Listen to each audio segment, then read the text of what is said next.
Just a quick remark. So I was being asked for an example of where you can see this modularity of Torch code. So one that I like, I'm going to cover this in class, but if you're eager to get to see how this is done, have a look at the GitHub code of Wojciech Zaremba.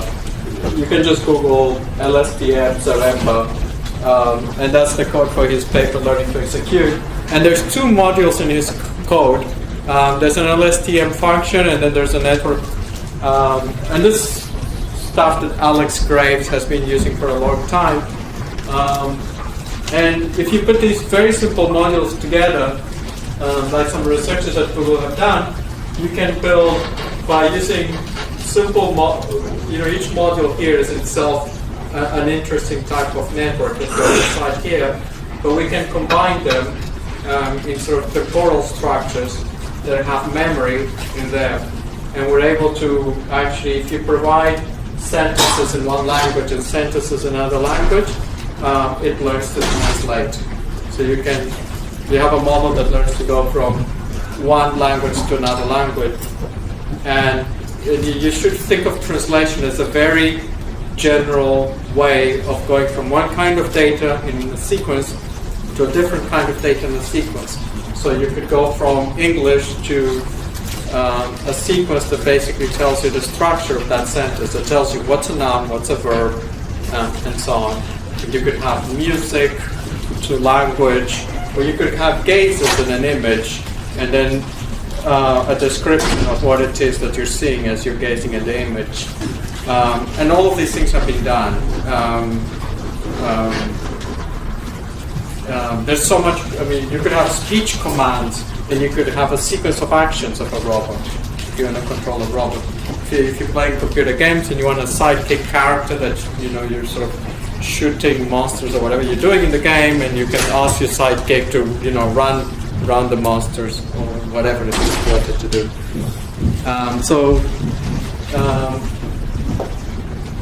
The approach leads to being able to build such models that are extremely flexible and extremely powerful, and that actually make us question some of our beliefs about what can be learned and what can't be learned by machines. Like, for example, what I mentioned, going from a sentence to syntax, that's showing that you could learn syntax. It's in itself quite interesting. For many years, people thought that syntax is something you couldn't learn. All right, but in this lecture, the focus will be on ConvNets. These models are probably the most popular, besides these new things, LSTMs, are the most popular models in the world of deep learning. And because if you want to solve problems, and this is the reason actually why companies are so interested in this, because ConvNets allow you to do object recognition. Given any image on the web, you can figure out exactly who is in that image, what are they wearing, in what pose are they, etc., etc. So don't try to protect your information by encoding it as an image, because any text in an image can be read. No matter how you write it, no matter what language it is, but it's not just about like snooping on you, but it's also about being able to and advertising and all that. But it's also being able to develop all sorts of apps. You can go around and imagine, as soon as we figure out how to build low energy consumption devices, you would walk around in a foreign country. You arrive in Japan. You look at all these strange signs, like more or less like these, but everything will look to you in English as you look around, and everything. You could even have it being translated to voice, and you would hear what's around you, even if you're blind. If we get the technology right. Certainly for partially impaired blind people, I think this promises a lot. Especially if you go to voice, then even if you're blind, you will get a signal as to what you're seeing. And that's, the bus 99 is arriving. It's extremely useful. Okay, And of course, this image is not the only input, the only signals. There's haptics, sort of very important for robotics and so on. And there's also speech recognition, extremely important, because when people actually ask for something on the phone, they usually really need it. And so from a marketing perspective, you can see how this is how useful, or advertising perspective, business perspective, this is extremely useful.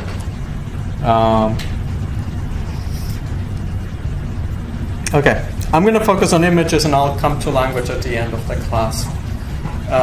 So in images, a ConvNet pretty much looks like this. You have your input data, which is an image here. Important, this is a grayscale image. Images are RGBs, so images are really volumes with 3 channels. Okay, start thinking in terms not of images as matrices, but think of images as tensors. In other words, 3 matrices. So there's a depth as well. And every convolutional architecture sort of has these 2 operations. One operation is convolution, where a filter, we're going to go over this in detail, but essentially you take a small window, a filter with something that has a particular shape, and you move this filter over the whole image. Think of this as search. You're looking for where in the image, if the filter is a sort of a vertical line, you're looking in the image for vertical lines. If the filter is the image of a dog, you're looking in the image for images of dogs. And the filters could have different sizes, and we'll see that when we nest, if we nest appropriately, then the filters will have will be able to see a big part of the image once they get to very high layers. So when you do this, each unit, each neuron, and the number of neurons in this case will be the size of this image. That's actually not true. The number of neurons will be the depth,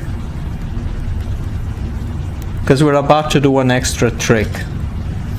But we will assume that the same, and this is very key, we will assume that the same neuron is being used for each of these images that we call feature maps. Okay?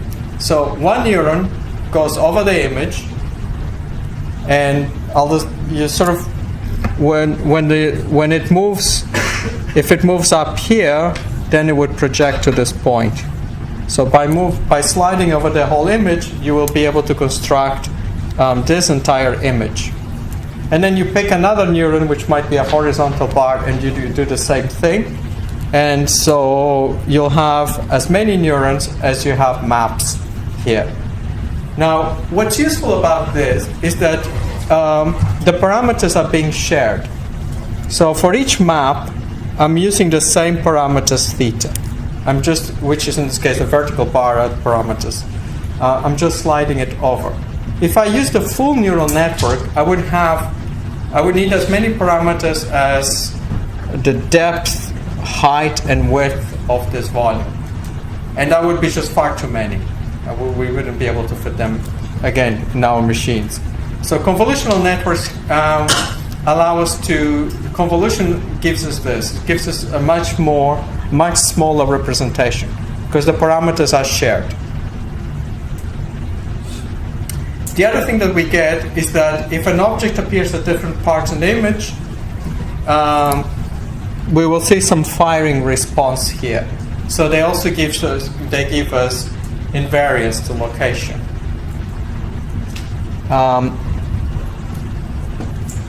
Once we have done the convolutions, most architectures then tend to do something called subsampling or pooling.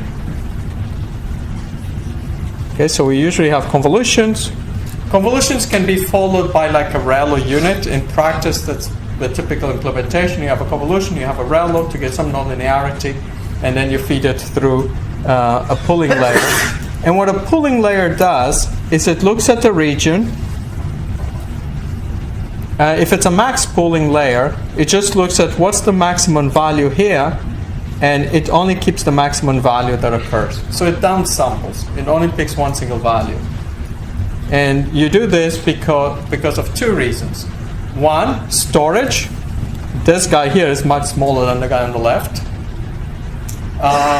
And the other reason is invariance. If in this little patch something moves slightly, if there's a slight change in illumination, I will still pick that point. So you become insensitive to perturbations. So pulling just gives you some sort of local invariance. And typically what people do these days is they use as many of these layers as they can train. 30 layers or so. 30, 60. At the last competition, I think it was 19 layers that Karen used to win ImageNet. And then at the end, often people slap in a fully connected neural network, which some researchers are questioning whether it's valuable or not. An interesting thing is most of the computation is here. So this is very computationally intensive. And this is very storage, actually, this is very parameter intensive. Most, like 90-something% of the parameters are in that fully connected output layer, which is just like a standard neural network with full connections. But the pooling operations, moving, and so on are the things that are taking a lot of our storage. And we rely on GPUs to be able to do them efficiently. Parameters are a problem because if you have too many parameters, you can't store all the parameters in one machine. You have to break the parameters across several machines. And communication is what's killing us. Communication costs a lot. Whenever you go to have to transmit something between cores, never mind going to disk or going to a bus, an external bus, you will get in trouble with communication costs. Another problem is storage. We compute these feature maps, we have to store them. And so storage is one of the big challenges with these models. And in the end, after you do all this, you're able to predict what objects are in the image and also the location at which they are if you have that as your training data. Here's the model that won ImageNet 2 years ago of Matt Zeeler and Rob Fergus. Again, the same idea. So just illustrating it one more time. You do these feature maps, convolve, and pull at the same time, and then you do this densely connected net at the end. And when you do this, the parameters that you get, because the input is an image patch, and each image pixel here gets multiplied by 1 theta. So there is a matrix theta. That matrix theta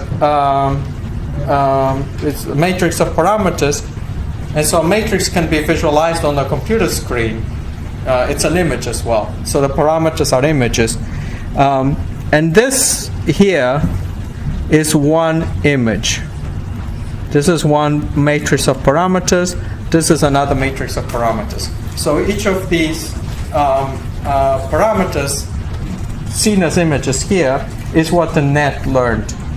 So basically, in the first layer, it learned to look for lines. It makes sense. If you look at shapes, you want to draw. It's like what you do naturally when you're drawing. You draw the contours. And then in the next layer, then it starts getting some textures and so on. And as you progress, it starts getting these cool objects like dogs and etc. There's some other interesting people and so on. Okay, let's go to the basics though. What is convolution? And I'm going to go over 1D convolution. How many of you have seen convolution before? Not many. Okay, so this is, it's a good thing I prepared this. So we're going to use very simple images, 1D images with only 3 pixels, so that we can write it down. I'm going to have an image X, and it has pixels X1, X2, and X3. I'm also going to have a filter. Okay? Filter is essentially what I'm calling the matrix of parameters. So the guy that I slide over the image. And so this filter W is going to have two entries, W1 and W2. And I'm going to compute an output that's going to have three, no, let's do two for simplicity. Z1 and Z2. So the way I do the sliding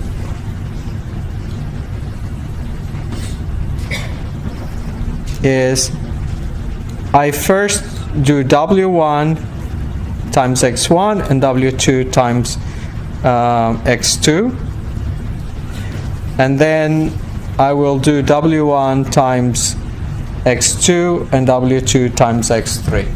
So basically Z1 is going to be W1 times X1 plus W2 times X2, and Z2 is going to be equal to W1 times X2 plus W2 times X3.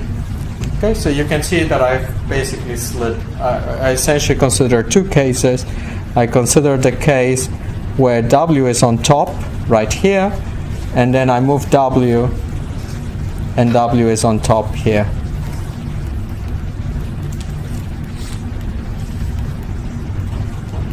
Okay, so that's the sliding.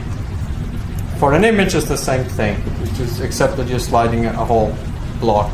And you could also slide a 3D object, or a 4D object, or any dimensional object. Same idea.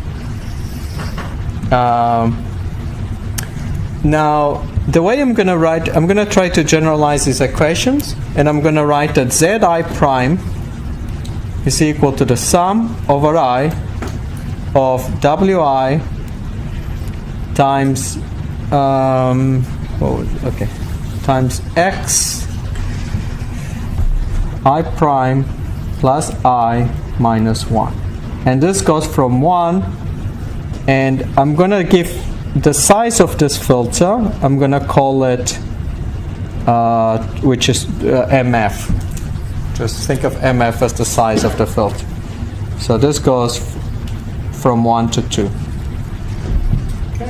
And that equation summarizes these two equations. So you can check that when if I start at 1, I need to subtract a 1, because if I prime is 1 and I is 1, then I have 1 plus 1 minus 1 x1, and I would have W1 x1, which is this term here, and this guy is still 1, this guy moves to 2, so I get W2, and then x1 plus 2 minus 1, which is x2, and then you can check that with the other one you have the same thing. There's another operation you can do with this W that we're going to define, and we're going to call, so this is called correlation. Okay? I'm just, if something is similar, if the W and the X are similar, so you'll get some value.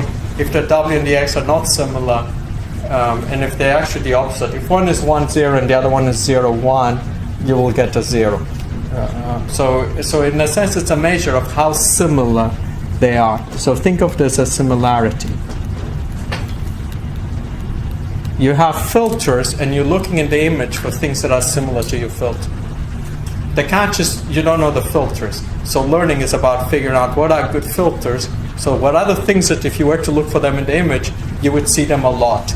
And learning is about that. It's finding these all the properties that occur in the world, in natural data, that happen enough times that they're more than just noise, that you can't rule out. The common things in the world, or the statistics of the data, in other words. So we could write it like this. Another way that we can write it is by introducing W, and I'm going to call this the flip operator. And what flip does is, as the word implies, is just W2, W1. It flips the order of the filter. So it just flips it the other way around. And if you do that, we can write Zi prime as, again, the sum over I, Wi, but you can write it as, and I'm not going to go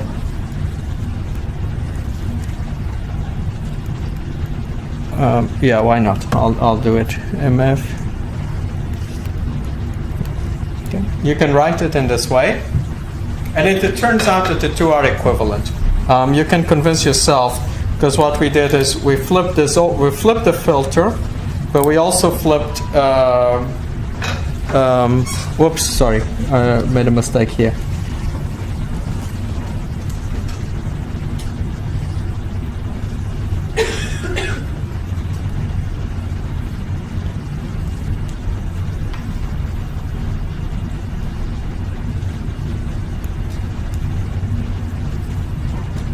I'm still keeping X the same way as it was,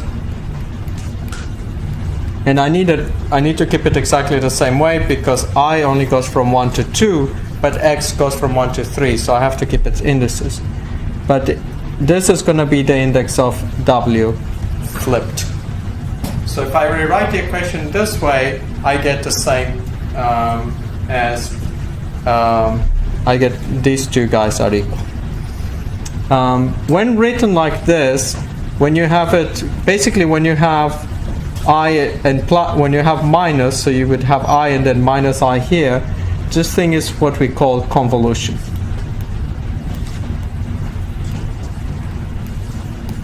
Now, convolution is a huge field. If you do an undergrad in engineering, in electrical engineering or physics, you will devote an entire course to convolution. There's beautiful theory between convolution and Laplace transforms and Fourier transforms. So I'm in no way making a justice here, but I'm just telling you the very basic terms for a discrete signal what convolution is, and that's enough to sort of for you to understand what convolution means in the context of convolutional networks. But in particular, the thing to note here is that correlation is the same as convolution with a flipped filter. Okay, that turns out to be a useful thing to know, because you'll see it mentioned quite often when you read papers. They will be flipping filters here and there, and sometimes they use the word convolution, sometimes they use the word correlation, and unless you know this, you would be confused as to what's going on. Okay, so that basically is convolution. There's one more thing that's important to note. If we define the size of this guy as M2, and this is as M1, which in this case is 3, in this case is 2, then M2 will always be smaller than M3 by 1 in this case. And in fact, when I move this window, I'm only moving this window in steps of 1 by 1. If I moved in steps of different steps, I would have an even smaller window here. And for this case, what's the formula? M2 is equal to, I'll let you derive this at home. But one thing we typically do, so there is this thing called stride, which you have to choose when you build a convolutional layer, is by how much you jump. Typically people just jump by 1. The other thing is you have to, there is a sort of glitch in the sense that you convolve with a filter and this guy is a bit smaller. And so to deal with this boundary effect, if you have this, what folks typically do is they augment the boundary with 2 zeros. And now the filter can actually be placed here, or here, or here, or here. That is so that the next layer has exactly the same size as the previous layer. So this is called zero padding, and you'll hear about it as well in a lot of papers. So these are standard tricks that folks do with convolution. So zero padding is a trick. You have to decide by how much you stride. And when you do computer vision and you have many filters, you also have to choose how many filters you have.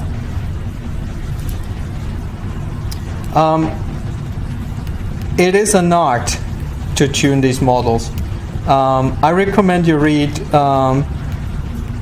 there's a Stanford blog by this guy, Andrej Karpathy, and I think there's a course as well associated where he was a TA or something. And he sort of goes over several heuristics as to how you should tune each of these various parameters when you're building a ConvNet. And I do recommend it. It's very nice. It's a very nice complementary presentation to this lecture. Okay, so those are the sort of things that you need to keep in mind when you do convolution, and that's basically that's it. That's what convolution is. You have a signal, you're multiplying by a matrix of parameters, and then you just should think of this way as you're sliding.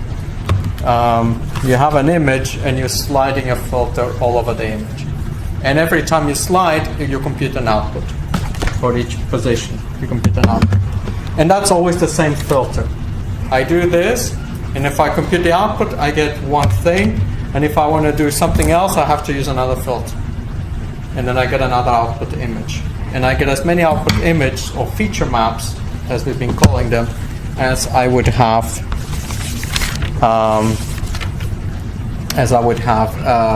filters.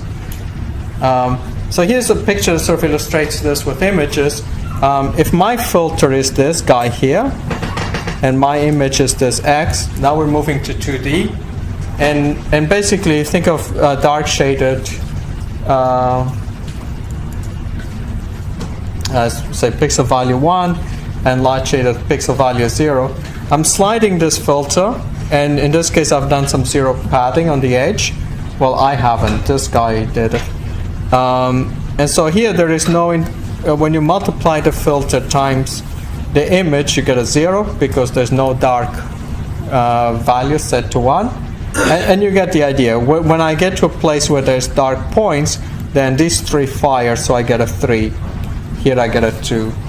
And so altogether, by moving this filter over the image, I get this as the output image. So in this case, the filter sort of blurs the image. And that's essentially so this is the feature map for that filter.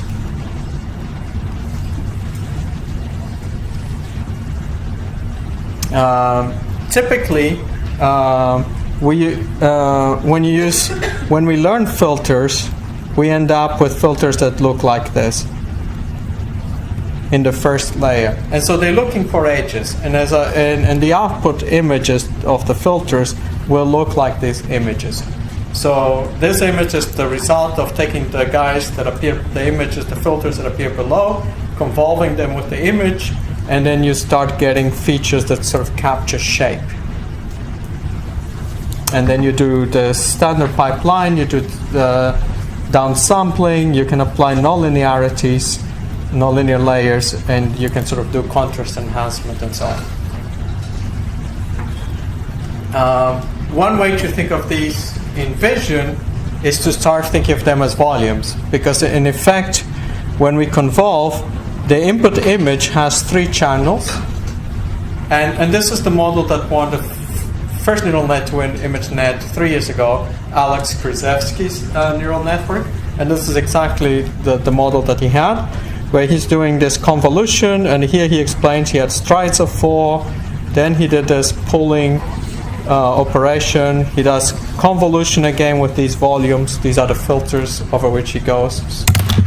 As you go to the next layer, now you don't have just 3 channels, but you have as many channels as filters that you used in the first layer, and so on.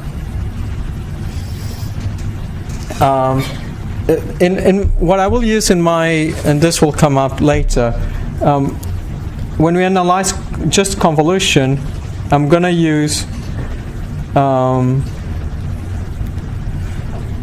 going to consider the convolution of a single step, where we have a volume here,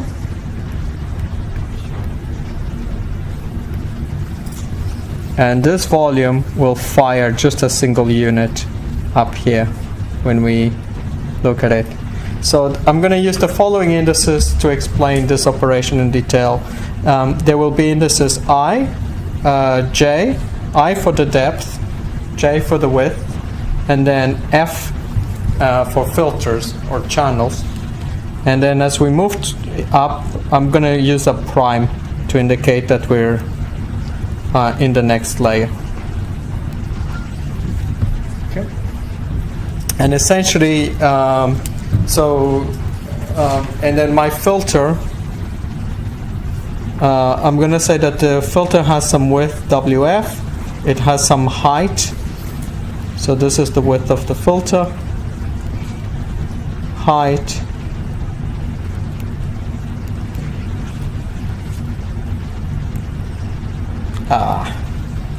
and F is the number of filters. Okay. Now essentially what we need to do, if you do torch, is implement a layer that does this operation. A layer that slides this window and multiplies all the numbers in this box times the number in the X.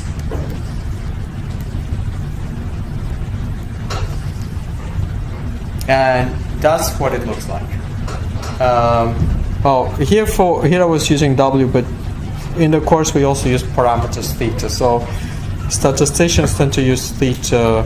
Neural net people tend to use W because it means weights of the neural network. But essentially you have these parameters. Now importantly, the parameters go from a little patch that exists in some channel to some other channel. So there is, this parameter exists as a particular height here, that's F prime, and when I'm convolving, if I want, this is a block of parameters, if I only want one particular slice, if I want to index a parameter here inside this box, I need indices I, J, and F. So in total, for all these parameters, I need I, J, F, and F prime. So I end up with all these indices. And in fact, typically we actually don't pass just one data at a time through the ConvNet to be more efficient in the CPU. And this is something that is done in the practical that we handed to you. So Misha and Brandon did a lot of work to make sure that that would be the case.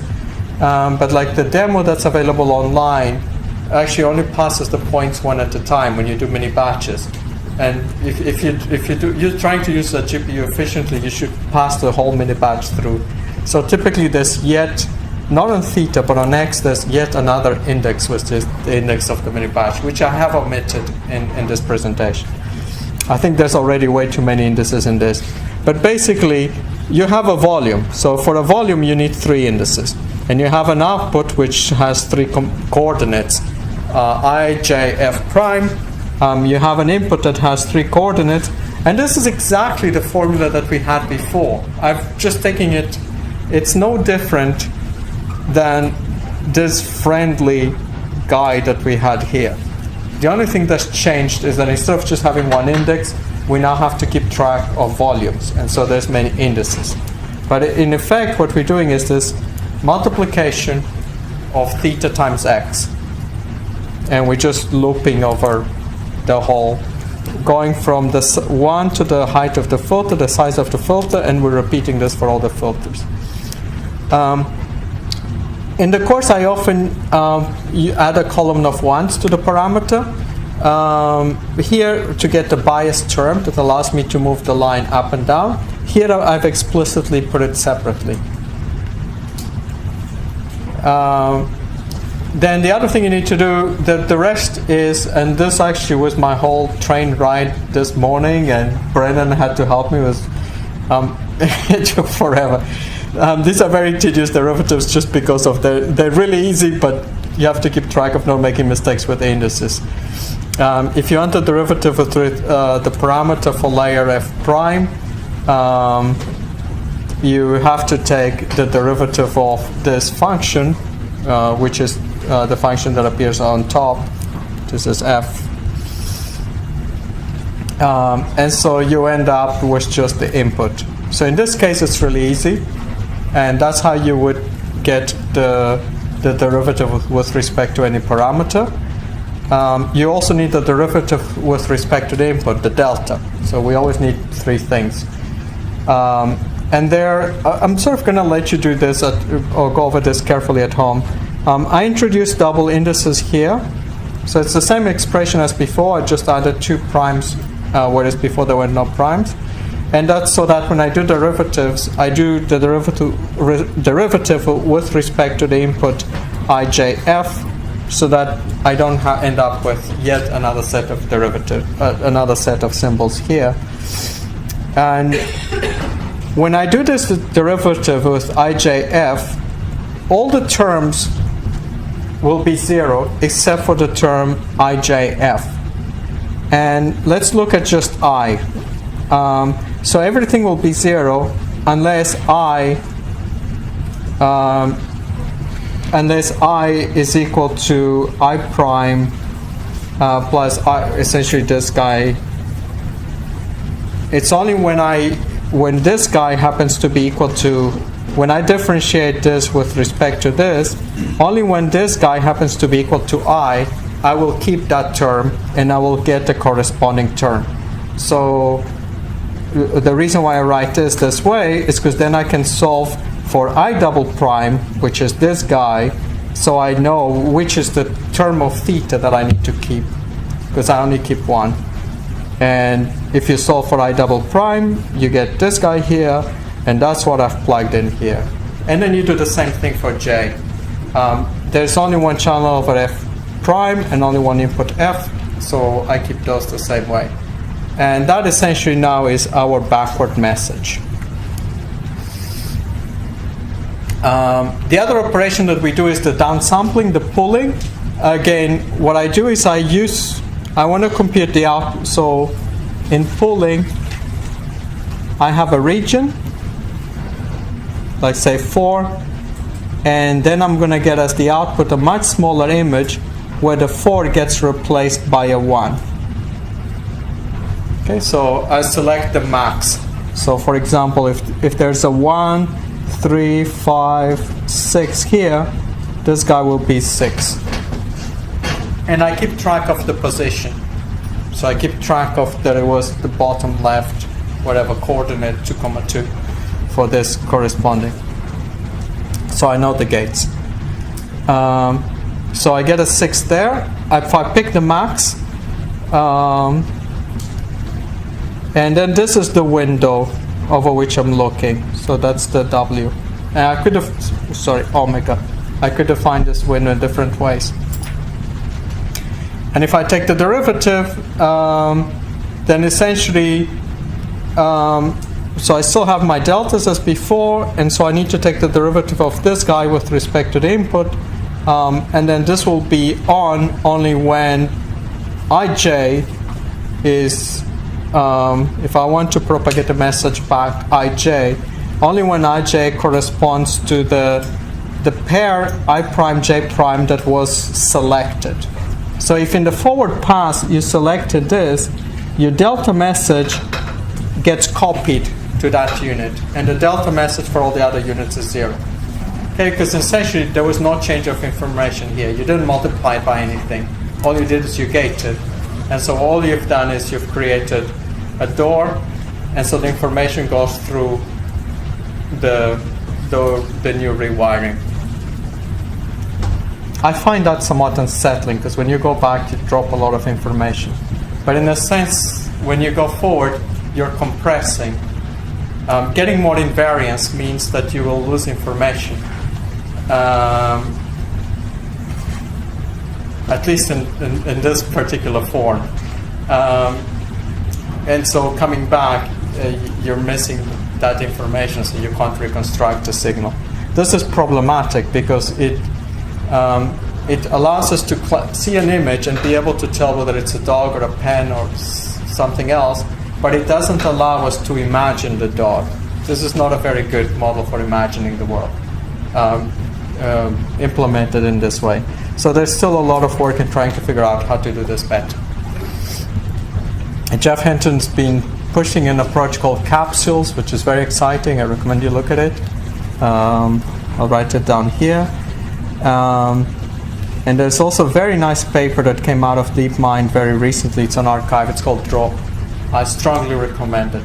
It actually does generate super nice images. It sort of generates like digits. It generates like numbers, like any numbers you would appear in, with different fonts and colors and so on. It's super cool.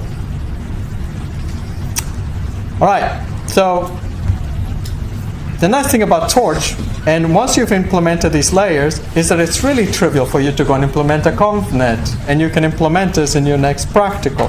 So you basically create a sequential module. You might reshape the data so that it's in the right size, and then essentially you do convolution, nonlinearity, pooling. Convolution, nonlinearity, pooling. And you repeat this many times. And then there are some smart students that spend their lives adjusting these numbers until it works. Other folks out there are trying to come up with automatic ways of setting those hyperparameters. Initialization is very important. This is something we've learned over the last few years, and I forgot to mention that. There's some very nice work by this guy, Xavier Gloho, where instead of initializing all the weights to be just the same amount of random, you look at the variances, essentially look at what happens with the random signal. If you had a random input and you propagate it through the network, the variances sort of scale through the network. And it's important that you keep track of those scales and unscale them so that there's no explosion of... You might be initializing something small here, but because it gets amplified, it ends up being big somewhere. And so even some of the recent work that the folks that beat, I think their claim is that they beat human performance for the first time, they were using that trick. They were coming up, using variations of that. That's sort of a very hot area, how to come up with smart initialization. All right, so I'm just going to end this in the last 2 minutes of the lecture. So far I've talked about images and how you essentially implement the pooling, the convolutional layer for images, and in Torch you essentially just plug many of these, and at the end you slap in one big linear layer and a softmax, so that's your fully connected network. These models are also used a lot for language. If you're interested in particular on this view of differentiation with blocks, then I actually recommend you look at the work of Ronan Colobert and Jason Weston. In particular, they have a paper titled, I think if you Google NLP almost from scratch, you'll find it.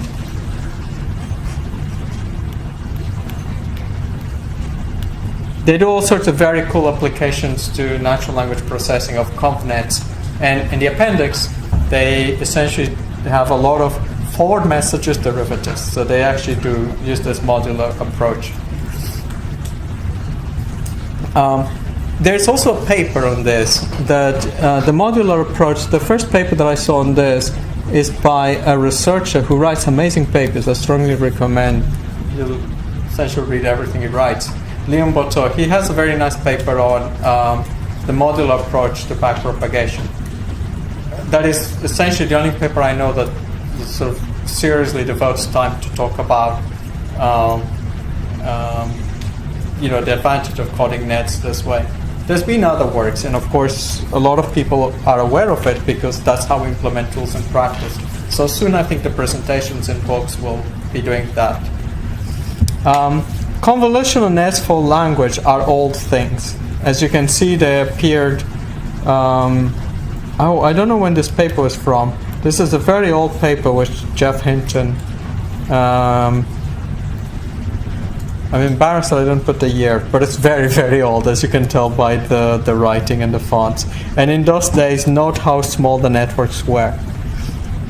3 units, 8 units, whereas before I was talking about 1 million units, 100,000 and so on. So for language, what people do is each word gets coded as what folks call a one-hot encoding. So there's a vector for all the words in your vocabulary, and you put a 1 if the word appears there. And then this huge vector gets multiplied by a matrix, that is the size of the number of words in your vocabulary, by the number of features. So when you multiply this matrix, you essentially just pick a row of the matrix. That's called a word embedding. And so that's what you then form a matrix that if you have several words in a sentence, so word 1 up to word S in a sentence, that gives you now, that matrix is how your word is being mapped to a continuous space. The trick here is that words are discrete things, but what they refer to, meaning, is not discrete. And so in a sense what this discreteness is somewhat artificial, I believe. And what these nets are trying to do is trying to map these discrete objects, these categorical objects, to continuous spaces again. And in continuous spaces it becomes a lot easier, thanks to continuity, to do all sorts of transformations on these and optimizations. We're able to do things like translation and so on, because it's easier to operate in continuous spaces than in discrete spaces. And so here Nal was illustrating convolution, where he's moving a filter on the sentence from left to right, and then he's taking out the outputs. And this is when he does zero paddings. And he's implemented models. Nal is still a PhD student here, in fact. So what he does is the same idea as what we do for images. You have matrices that are features by words, which you have to learn, and then you convolve them with some filters. And he has this really cute trick that instead of just picking the max of a subset of units, he takes, say, the max 5, so what he calls dynamic K-max pooling, because he also adjusts how many he chooses. It could be 5, could be 3, depending on the size of the input. That way he keeps the structure of the same size. So he readjusts it. And essentially what he does is convolution, pooling operations, and then does some appending at the end. And he's able to take sentences, and then he predicts things like sentiment about sentences, or whether the sentence is positive or negative. So you can classify tweets into all sorts of categories. One common thing that folks do is take a lot of tweets with happy faces, the emoticons, and a lot of tweets with sad faces, and you learn a classifier. And if you take all the tweets that mention the word Obama with happy and sad faces, you can build a predictor of how happy people are with Obama, or with any brand. And this is actually quite effective. It's stupidly trivial, but it's effective because you have a lot of data. Misha Daniel, who, by the way, helped me a lot with getting the last lecture set up with the view, the modular view of backpropagation.